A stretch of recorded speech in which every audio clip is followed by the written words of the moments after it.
Je suis Michel Castin, éleveur sur la commune du Rialet, dans le parc régional du Haut-Languedoc, éleveur de vaches Aubrac, sur 80 hectares de prairies naturelles. On est entre 700 et 800 mètres d'altitude, sur la partie montagne du Haut-Languedoc, mais surtout sur la partie versant atlantique, avec une pluviométrie importante, et donc on a tous les ingrédients pour produire de l'herbe.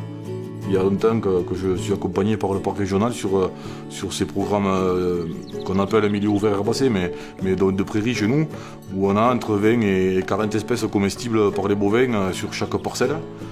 Ce qui fait que finalement, nos vaches, leur alimentation est équilibrée naturellement, quoi. Donc une diversité dans leur bol alimentaire qui fait que leur équilibre est vraiment adapté à ce qu'elles ont besoin au quotidien. Et du coup, je vermifuge pas mes vaches, elles n'ont aucun produit autre que l'herbe.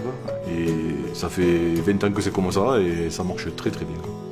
On se rend compte aussi finalement que de laisser faire cette biodiversité autour de nous, on laisse faire les choses et tout simplement c'est un équilibre qui se crée. Et moi j'aime bien parler de symbiose entre le paysan, le troupeau et la prairie, quoi. Les éleveurs on a un gros travail d'observation à la fois sur nos bêtes mais aussi sur la prairie.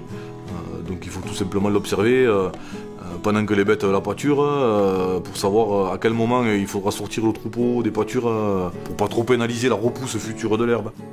L'agriculture de préservation de la biodiversité, de l'environnement est très proche de la nature. Moi, je crois beaucoup à son avenir, quoi. J'y crois beaucoup parce que ce territoire, il ne peut pas se passer de ses éleveurs, quoi. Donc, sinon, on va être 100% forêt. Je ne suis pas convaincu que ce soit une bonne chose pour l'environnement, mais puis pour la vie des gens, quoi. Parce que les gens qui vivent ici ou les vacanciers qui viennent nous rencontrer l'été, ils sont quand même contents d'avoir des paysages ouverts, des chemins entretenus, et de croiser de temps en temps un troupeau de vaches avec des cloches ou un paysan qui perd 5 minutes pour leur en parler, quoi. Pour moi, c'est important. On a créé un groupe technique accompagné par le parc régional et diverses personnes techniques sur la botanique, etc. et sur comment faire pour que finalement ce qui pousse là soit le mieux utilisé par les différents troupeaux. Et ce qui est intéressant, c'est qu'on est tous divers, quoi. Il y a du bovin viande, du bovin lait, des moutons, des chevaux. Donc ce groupe-là, le but c'est de l'étoffer au maximum. On a des problématiques différentes, mais on a un objectif commun, quoi. L'objectif commun, c'est de dire, travaillons avec ce qui nous entoure, en essayant de le préserver, voire de l'améliorer au mieux, en amenant le moins d'intrants possible. Par exemple, Laurence, qui élève donc des chevaux sur la commune du Soulier. Son but c'est de nourrir ses chevaux avec les prairies qui entourent sa ferme, bien sûr. Et sur une de ces parcelles en particulier, elle a un problème d'embroussaillement et cette parcelle est envahie d'aubépines.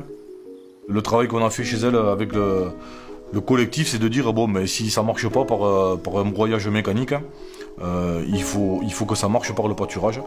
Donc l'idée c'était de diminuer la taille des parcs à chevaux sur la parcelle pour les contraindre à rester là et d'attaquer finalement le pâturage plutôt en saison pour vraiment que les chevaux consomment un peu d'aubépine très jeune et pénalisent l'aubépine dans sa pousse en fait et dans son envahissement, quoi. Donc déjà elle s'économise du broyage, donc ça veut dire du matériel, du gasoil, etc.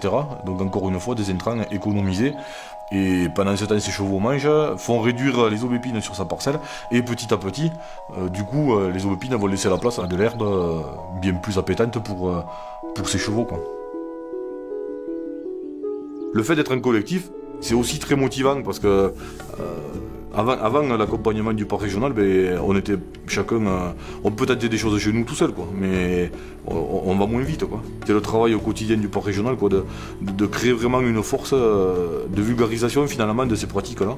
Dans ce groupe-là, je pense que c'est une motivation aussi, quoi, de se dire on est capable de travailler bien, de respecter ce qui nous entoure autant en environnement qu'en consommateur, et en même temps pouvoir dégager du temps pour bien vivre, quoi, parce que c'est important que notre troupeau vive bien, mais c'est important que nous aussi on vive bien, quoi.